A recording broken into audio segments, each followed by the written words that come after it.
Last month, we took a look at some of the concerns the entertainment industry has expressed about OpenAI's new artificial intelligence platform, Sora 2. The app allows users to create hyper-realistic AI social media videos using text prompts.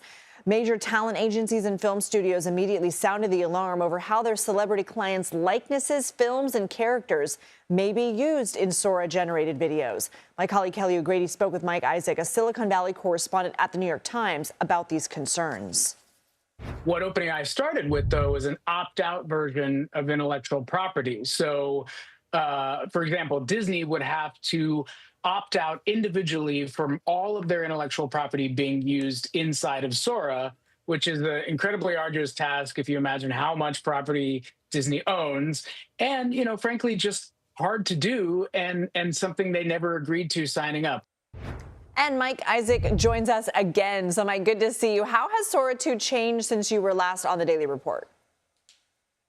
Yeah, so the Hollywood studios were not happy, as you might imagine. And almost immediately, OpenAI actually backed down. What they did was essentially move to an opt-in model, which is basically the opposite of what I was speaking about a month ago.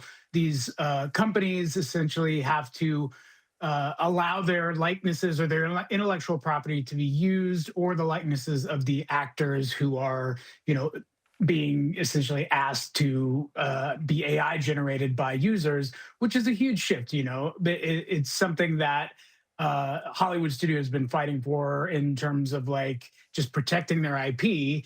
That said, there have been some sort of interesting ways around it, I would say. It maybe you say, I want an AI generated version of Mike Isaac dressed up as Superman, and the prompt may be rewritten, and I may be seen as a character in a blue outfit with a red cape without the big characterized S on my chest. So they're being kind of working around, essentially. I wanted to ask you about that because one of our producers, Katie, has been using Sora 2 to make videos of her adorable dog Romeo as famous characters.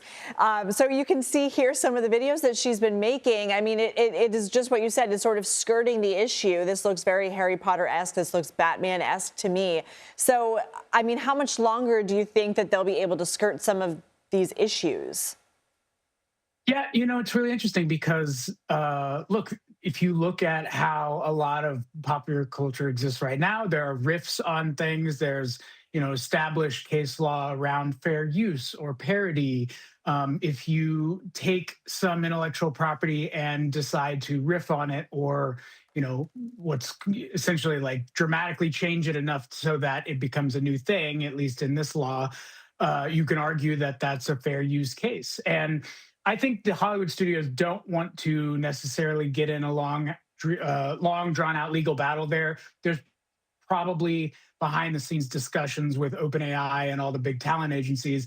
But in the meantime, you're going to get sort of a bootleg Batman in your producer's dog costume running around, and we'll see if that lasts, at least, or Harry Potter, or whatever you want to dream up. I mean, Romeo looks great as a Thanksgiving Day float in the parade.